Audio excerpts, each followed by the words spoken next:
In investing, risk and return are positively correlated. When one goes up, so does the other. But in this video, I'm going to show you how to have your cake and eat it too. Maximum returns with minimal risk by investing in private mortgages. I'm Chris Nichilo, aka the Wealthy Lender, and the founder of Magnetic Capital Group, Canada's premier private mortgage investment services provider. Since 2019, I've helped other people lend over $110 million in private mortgages secured against residential properties. During that time, we've successfully exited hundreds of loans without experiencing a single investor loss. We've navigated challenging economic times, from the uncertainties of COVID-19 to soaring inflation and rising interest rates. And we've emerged with a model that's not only viable, but also sustainable and safe for investors. In other words, we've built a very sturdy ship that's weathered many storms. Our proven track record shows we know how to steer through rough waters. Today, I'm going to share specific insights about the relationship between risk and return that'll help you understand why I believe private mortgage investing deserves a place in every investor's portfolio. Let's start by exploring the foundational concept, the relationship between risk and return. Simply put, these two factors are positively correlated. As potential returns increase, so does the risk involved.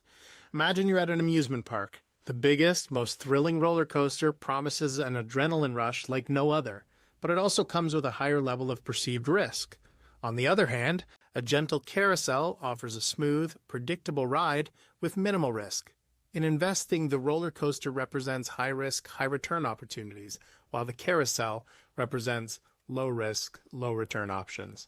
And for an example, consider the Canadian technology sector.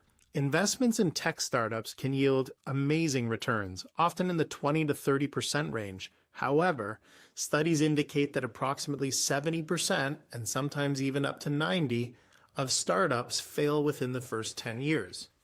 Of course, it's important to note that this figure is an approximation and it's an average based on historical data. It is meant to highlight general trends rather than serve as a precise prediction. But as savvy investors, we all want the best of both worlds, the highest returns with the lowest risk. So how can we unlock that potential? The answer lies in a robust yet often overlooked strategy: secured lending. When you lend your money in a secured lending arrangement, you essentially get to make the rules. You can require collateral that exceeds your investment value, creating a safety net that protects your capital. For instance, suppose you lend $100,000 secured against a property valued at $150,000. If the borrower encounters financial difficulties, you have that extra cushion of equity to protect you. It's like putting a safety harness on yourself when climbing a mountain. Even if you slip, you're protected from a complete fall.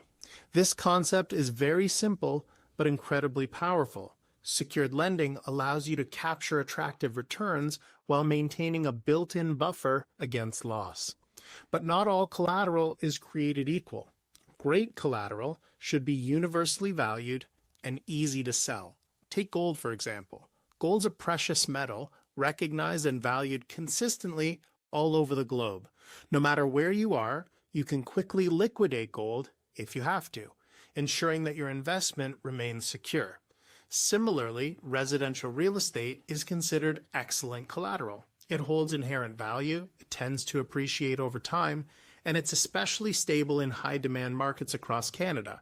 In cities like Toronto and Vancouver, homes are not just places to live, they're seen as significant financial investments. Let's consider a real-world scenario. Imagine a family living in a home worth $800,000 in the Greater Toronto area. They've built at least 20% equity in their home through diligent savings and timely mortgage payments. Now, suppose they suddenly face urgent financial needs, perhaps for medical expenses or education costs. Traditional lenders might turn them away because of strict criteria, leaving them with few options. And this is where private lenders come in. Homeowners with substantial equity who've made sound financial decisions turn to private lenders for a timely, flexible solution. By stepping in, you help them avoid the distressing need to sell their home under pressure while you secure a solid return on your own investment. It's a win-win scenario. The homeowner maintains their property and navigates a temporary financial challenge, and you earn a predictable, secure return. The only question is, how do you do it safely to maximize your returns while minimizing your risk? If you're finding this content valuable, I want to invite you to join my free school community. There, I walk you through the entire process of becoming a successful private mortgage lender, from identifying the right borrowers to pricing your loans competitively and everything in between. Our community offers comprehensive modules, weekly Q&A sessions where I personally answer your questions. To join the community, just click the link in the description below. So how can you keep your risk low while chasing these promising returns? One key guideline is to lend no more than 80% of the property's assessed value. This rule acts as a protective shield against market fluctuations and economic downturns. Let's break it down with an example. Imagine you're considering lending $800,000 against a home valued at $1 million. By sticking to an 80% loan-to-value ratio, you're ensuring that there's a 20% equity cushion there to protect you. Even if property values drop to $900,000, this buffer helps mitigate your risk. Keep in mind this 80% threshold is based on historical averages and general industry practice, and it's intended to illustrate trends rather than guarantee outcomes. Think of it as buying a used car. If you pay significantly less than the car's market value, you have a margin of safety if its value drops further. Same logic applies in private mortgage lending. It's also important to keep your loan term short, ideally a maximum of 1 year. Why? Because housing prices typically don't depreciate dramatically within a year, offering you regular opportunities to reassess the property's value before going for a longer term. Consider a scenario where you lend to a homeowner needing quick cash for unexpected medical expenses. By establishing a 1-year term, you can closely monitor market trends and property valuations. If the market improves, you might extend the loan or adjust the terms to benefit from rising values. But if it declines, you have the chance to reclaim your capital and reinvest it elsewhere. The short-term approach gives you both flexibility and control, much like renting a car for a short trip rather than buying one outright. Now, let's talk about potential returns. In the realm of private mortgages in Canada, you can typically expect annual returns between 8% and 12% through a combination of interest payments and fees. Compare that to the average Canadian stock market return, which historically hovers around 6 to 8% per year, and mutual funds, on the other hand, that often yield returns in the 5 to 7% range after management fees are factored in.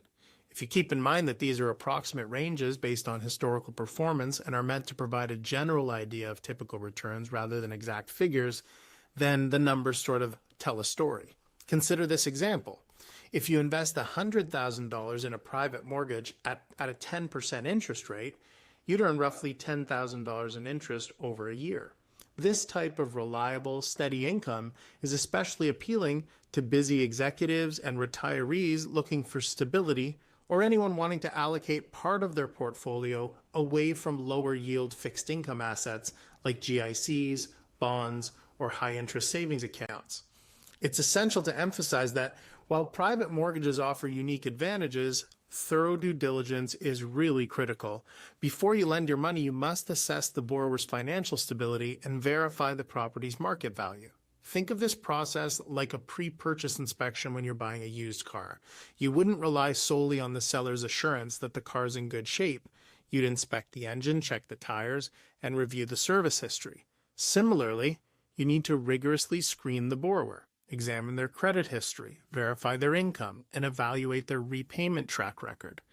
In Canada, resources like the Canadian Credit Bureau can provide valuable insights into a borrower's creditworthiness, and engaging a professional appraiser or using reputable sources such as the Canadian Real Estate Association can also help you obtain an accurate property appraisal. This diligence ensures you have a clear understanding of your investment and the risks involved. Now, if you're thinking, wow, that sounds like a lot of work, don't worry, because you can always employ the services of a mortgage administrator, like Magnetic Capital Group, a company I founded, to handle all the heavy lifting for you.